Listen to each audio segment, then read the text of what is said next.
Hello, my name is Alicia Shapiro with AInews.com, and welcome to another episode of Driving Tomorrow Conversations with Industry Leaders, where we explore the latest developments and newest innovations in the world of artificial intelligence. Today, we're honored to welcome Patrice Malloy, the CEO and founder of Malloy Management Group, to AInews.com.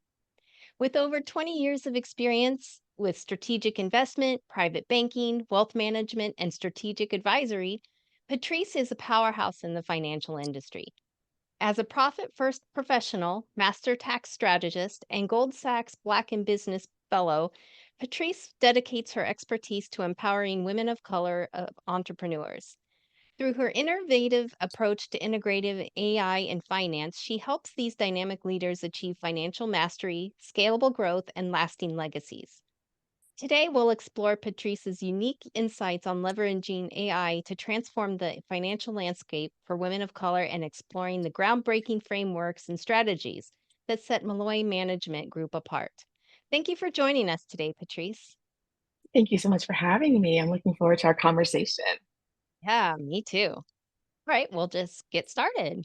Um, can you explain how AI is transforming the financial landscape specifically for women of color entrepreneurs? And if you could share a success story from your work at the Malloy Group? Absolutely. So, first and foremost, AI is a game changer in the financial landscape because it offers advanced analytics, predictive insights, and it allows for automation. And this is why I believe that it empowers women of color and women in general, entrepreneurs, Mhm. to make informed decisions and streamline their operations. And so, at my particular firm, excuse me, at Malloy Management Group, we have used this to provide tailored financial solutions for our clients. We've also used this to address some of the unique challenges that they face. Mhm. And one of the success stories I'd like to share is from our work that was with a digital marketing client that we had. She was struggling with some cash management in her business. So we wanted to just make sure that we were able to get this system put in place for her with profit first. So by implementing AI financial tools, we were able to forecast more monthly revenue. We were also able to accurately strategize her pricing just to make sure that she had more of a profit increase. And so that did end up in a 150% increase in her annual revenue. So That's I great. believe that by integrating that AI, we were able to really help her business thrive. That makes sense because AI is supposed to be to help data analyzation, and what better sector than the financial services sector? So, yeah, that makes Right. sense. That's great. And how does Yeah. the Malloy Group integrate AI into its financial services, including your CFO services and profit first implementation that differentiates you from traditional financial advisories to your clients? So at MMG, we integrate AI into our bespoke financial planning, tax planning, and our CFO services. Again, we mentioned profit first implementation already, but we leverage it throughout our whole journey together, quite honestly. And this Mhm. allows us to offer insights and efficiency into the way business is done. So, unlike traditional advisories, we use AI to analyze large data sets, to quickly identify what's happening in the financial statements, to identify variances, risk areas, et cetera. And then that also allows us to give proactive advice and customize financial strategies to our clients. So, for instance, we can leverage the tools to do things like budgeting, forecasting, cash flow management. And again, we make sure that we are ensuring the most cost effective and efficient business operations so that we were able to increase that profit margin. That's great. I Thank I you. don't I can't understand why everybody doesn't use this. Could you break down the 3P framework, the preparation, performance, and profitability that you use? And if you could discuss how businesses can leverage AI to practically implement this framework for enhanced development and profitability? Absolutely. So the 3P framework stands for position of profit, but it also stands for the three phases, which is preparation, performance, and profitability. Preparation involves getting a clear idea of what's happening in your business. So, setting financial goals, developing a holistic strategy that aligns with the business, personal, and impact goals. So, I also like to make sure that I have those goals in front of me when I'm speaking to my clients because Mhm. what's the point of building a business that you hate? So, we want to Yeah. make sure that we have a sustainable growth plan. We're able to work on the business so that we don't always have to work in it in the future. And then, if you decide to position yourself for sale, then you're able to do that because we've got the profit, we've got the margin that we're looking for, and we're able to exit profitably. Mhm. So that's where Yeah. we start. Then we go to performance. So we talk about things like executing the strategy efficiently, making sure that what we came up with makes sense. And if we need to adjust or make tweaks, we do that. And then profitability ensures that the business remains financially healthy and grows sustainably. And AI definitely plays a role in each of these phases. So, again, in preparation, AI helps in the data collection and the analysis, which provides those insights into things like market trends and financial projections, enabling those informed decisions. When we talk about performance, these tools do things like automate routine tasks for them, enhance operational efficiency, and we can track performance metrics in real time. So, again, if we need to make adjustments, we can do that swiftly and then get back to doing what we love to do. Mm. For profitability, AI algorithms identify cost saving opportunities, excuse me, and that allows us to optimize pricing strategies and then predict cash flow, which ensures that profitability that we talked about.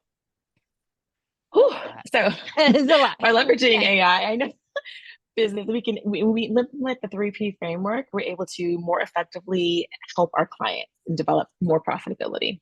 That makes sense. We, thank you. So, building off of that, you also have the four pillars of prosperity through AI. How can entrepreneurs leverage those pillars to maximize their business outcomes? And what's the difference between the four pillars and the three Ps? So the 3P framework is the parent to the four pillars of prosperity. Okay. So we strategically implement that through that framework. And so the four pillars are analyze, Mhm. strategize, optimize, and then multiply. When we're analyzing, again, we're talking about analyzing those data sets to identify patterns and insights that inform those business decisions. In the strategize phase, we're using these tools to do things like develop data driven strategies that align with their business goals. Optimizing is now that we've got this plan in place, we are going to put gasoline on it and we're going to make sure that we are moving through our business efficiently, effectively, and profitably. And then when we talk about multiply, we're taking what we have and we're scaling those efforts. So identifying new growth opportunities. Again, if we're deciding that we want to sell, we're positioning ourselves to do so in the best way possible. We're making sure that we look as attractive as possible to anybody who might want to invest in our business. So those are the four phases of the framework. So that's why I would say that they're different. So Mhm. the 3P is like the initial kind of identifying phase. And then within those three phases, we have those four pillars. Oh, that makes sense. And I can see how they would work together because you need that setup work first and then you can build off of it. So that makes sense. Yeah. In what ways has the integration of AI allowed your clients to achieve significant business growth and financial stability, particularly through your elite fractional CFO and tax planning strategies? I would definitely say that AI has been instrumental in driving client growth and then that financial stability, as we discussed in some of the other responses. Through our fractional CFO services, AI helps in that real time financial monitoring, those predictive analytics, and then the forecasting. And then finally, it helps to automate that financial reporting. So a lot of Mm. times you have an accountant or a bookkeeper and they give you those monthly reports at the end of the month or the period.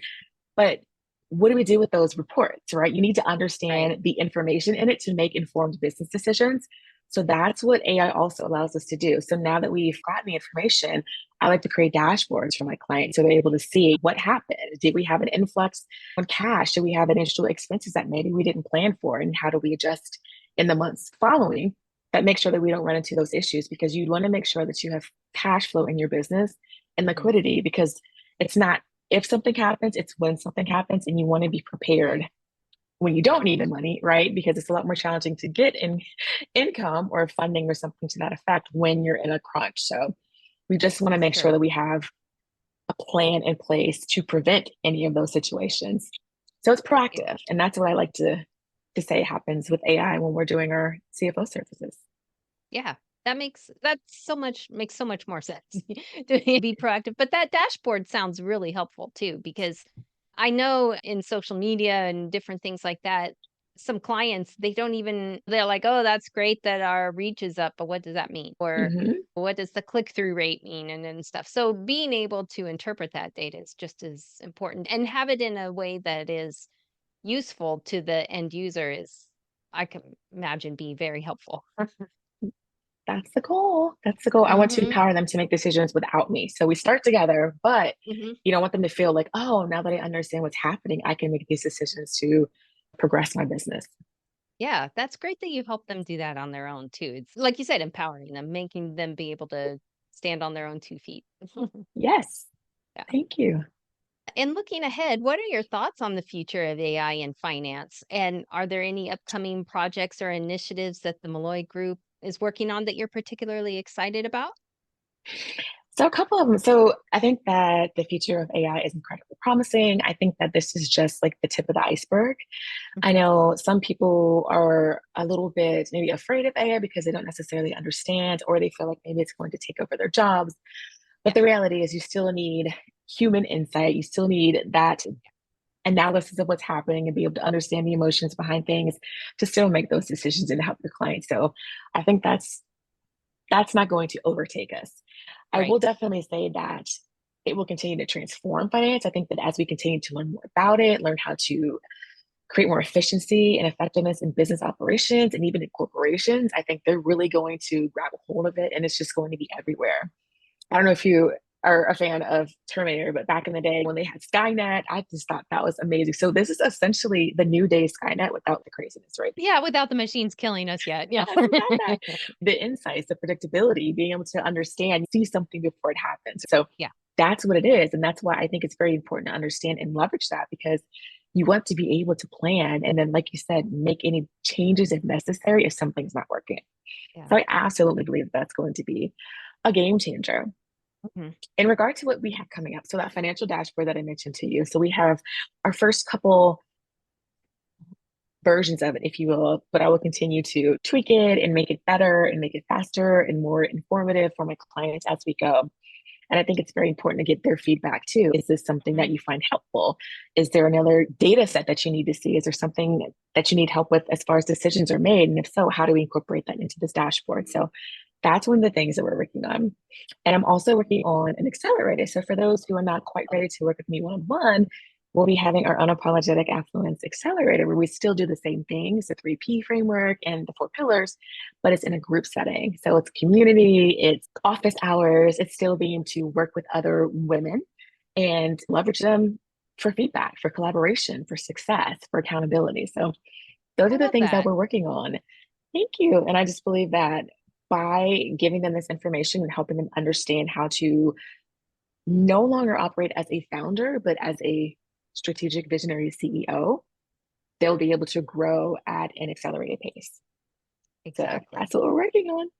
I love that. And I like Thank that point you. of view where you're the strategic visionary rather than just the founder. That's Yes. really cool. And that shift in mentality, I would imagine, would help them elevate their business as well.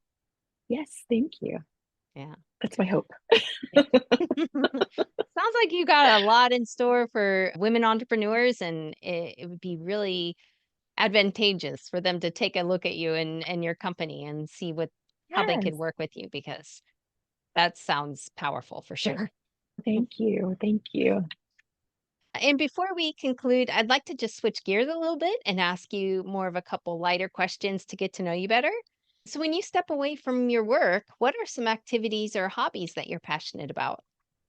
Well, first and foremost, I love spending time with my family. I try Mhm. to clock off when it's time to clock off and be present because I think, too, as Yep. business owners and then as moms and corporate change makers and all the things, it's sometimes difficult to disengage from work because there's always Yes. something that needs to be done. So Yep. just being present. My second love is travel. So I love traveling. I love to be able to see other cultures, just be immersed in the foods and the local things that people do. Hmm. Although seeing those tourist attractions are amazing, but I want to understand what people that live in those particular countries and places do and then experience those as well. So love Yeah. doing those types of things, finding those hidden gems, looking at museums and things like art attractions and installations. My daughter is an artsy girl, so she loves looking at those kinds of things as well. Nice. And learning more about the language. So I try to, if not before I get there, know some of the language, have it picked up Hmm. before I leave. So those are some of the things that I like to do too. And then finally, one of the things I love is just continuing to strengthen and deepen my personal and professional development. And Hmm. so I do that by doing things like going to conferences and connecting with my mastermind groups and my coaches and just continuing to look at other certifications and licenses just to strengthen my expertise and experience as a financial professional.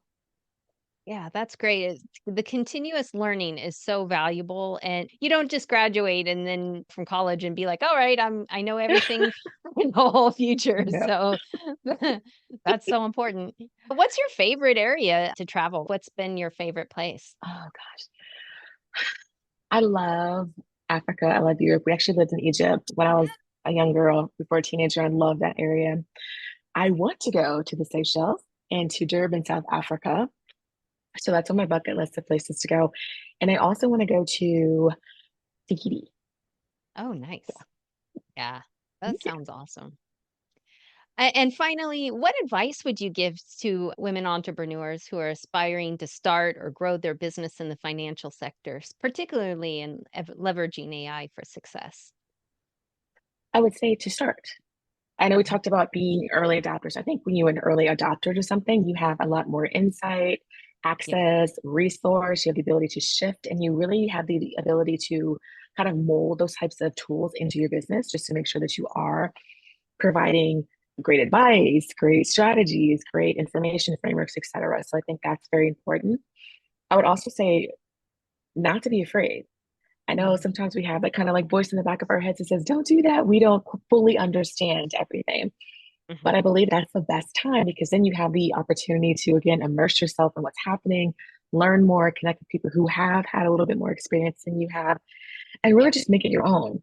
So I would absolutely say to start. Worst case scenario, it doesn't work and we have to pivot, right? So Yeah.